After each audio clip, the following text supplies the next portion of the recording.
నమస్తే, నేను Roja. Welcome to special debate. Telangana రాజకీయాల్లో ఒక భారీ రాజకీయ బాంబును పేల్చేశారు ముఖ్యమంత్రి రేవంత్ రెడ్డి. ఇప్పటివరకు అందరూ 2028 డిసెంబర్లో తెలంగాణ అసెంబ్లీ ఎన్నికలు వస్తాయి అని భావిస్తుంటే సీఎం మాత్రం 2029 మే ఆర్ జూన్లోనే అసెంబ్లీ ఎన్నికలు జరుగుతాయని ప్రకటించారు. లోక్సభ ఎన్నికలతో పాటే తెలంగాణ అసెంబ్లీ ఎన్నికలు జరుగుతాయని స్పష్టం చేశారు. అంతేకాదు తెలంగాణ అసెంబ్లీ సీట్లు 119 నుంచి భారీగా పెరుగుతాయని, లోక్సభ స్థానాలు కూడా 17 నుంచి 26కు పెరుగుతాయని చెప్పారు. ఇప్పటికే డీలిమిటేషన్ పై దేశవ్యాప్తంగా చర్చ జరుగుతుండగా తెలంగాణలో అసెంబ్లీ స్థానాలు 119 నుంచి 182 వరకు, లోక్సభ స్థానాలు 17 నుంచి 25 లేదా 26 వరకు పెరిగే అవకాశాలపై రాజకీయ వర్గాల్లో చర్చ నడుస్తోంది.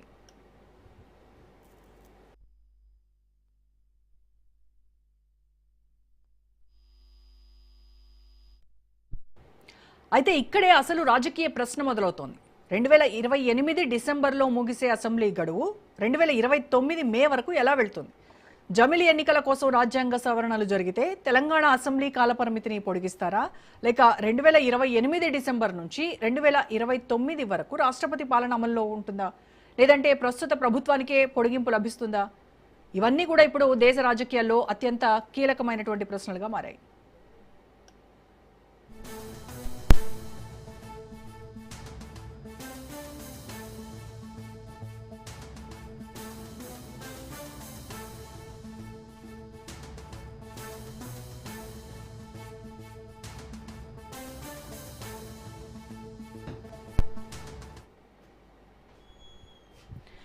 ఇక మరోవైపు జూలై 20 నుంచి ప్రారంభం కానున్న పార్లమెంట్ సమావేశాలపై దేశ రాజకీయాల దృష్టి పడింది. డీలిమిటేషన్ బిల్లు, మహిళా రిజర్వేషన్ అమలు విధానం, జమిలీ ఎన్నికల రోడ్ మ్యాప్ వంటి అంశాలు పార్లమెంటులో చర్చకు రావచ్చు అన్న అంచనాలు వినిపిస్తున్నాయి. డీలిమిటేషన్ పై ఇప్పటికే కేంద్ర స్థాయిలో చర్చలు జరుగుతున్నాయని, దీనికి సంబంధించిన చట్టపరమైన ప్రక్రియ ముందుకు కదులుతోందని నివేదికలు సూచిస్తున్నాయి. మహిళా రిజర్వేషన్ అమలు కూడా డీలిమిటేషన్తో ముడిపడి ఉండడం మరో ఆసక్తికరమైనటువంటి అంశం. ఒకవేళ కొత్త నియోజకవర్గాలు కనుక ఏర్పడితే తెలంగాణ రాజకీయాల్లో మహిళల పాత్ర కూడా పూర్తిగా మారిపోవచ్చు.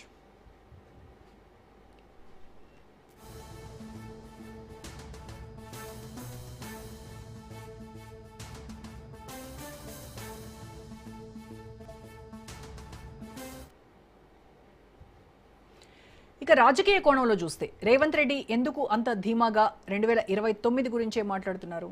ఆయనకు కేంద్రం తీసుకురాబోయే రాజకీయ ఎజెండాపై ముందస్తు సమాచారం ఏమైనా ఉందా? జమిలీ ఎన్నికలు ఖాయమని కాంగ్రెస్ అంచనా వేస్తోందా, లేక బీజేపీ వ్యూహాన్ని ముందుగానే రాజకీయంగా తనకు అనుకూలంగా మలుచుకునేటువంటి ప్రయత్నం చేస్తోందా? ఇటు మరోవైపు బీజేపీ తెలంగాణపై ప్రత్యేక ఫోకస్ పెట్టింది. కేంద్రంలో అధికారంలో ఉన్నటువంటి పార్టీగా డీలిమిటేషన్ జరిగితే కొత్త నియోజకవర్గాల రాజకీయ లెక్కలు తమకు అనుకూలంగా మారతాయని భావిస్తోందా? అలాగే బీఆర్ఎస్ పరిస్థితి ఏంటి? 10 సంవత్సరాలు అధికారంలో ఉన్న కేసీఆర్ ఇప్పుడు ప్రతిపక్షంలో ఉన్నారు. డీలిమిటేషన్ జరిగి కొత్త నియోజకవర్గాలు వస్తే అది కేసీఆర్కు అవకాశమా, లేక కాంగ్రెస్ బీజేపీలకు కొత్త రాజకీయ స్థలం కల్పిస్తుందా?